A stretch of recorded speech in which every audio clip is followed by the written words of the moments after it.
And then he's going to give us some solutions for that, some techniques for that that come from love and kindness. Because his business, one of the reasons I really wanted you to meet him is that his coaching business is called Follow Your Heart Leadership Training. I love that. And I think you're going to really like his message and his style.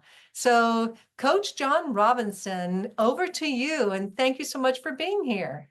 Thank you, and thanks for having me. And that struggle this morning that you worked through reminded me of the idea of sometimes we feel like we only have one shot or we only take one shot at things. And if we can take multiple shots, it reduces the stress on something that might otherwise feel like we can't handle it. So it's like, oh, let me get another message out there. Let me take another let's do another summit. Let's plant some more things in the garden. The more we give ourselves shots at something that we want to do, the more it reduces the stress on different things we're doing in our lives. So I love that story, Rebecca. And some of the things you talked about tie into what I'm here to share today. So thank you for having me.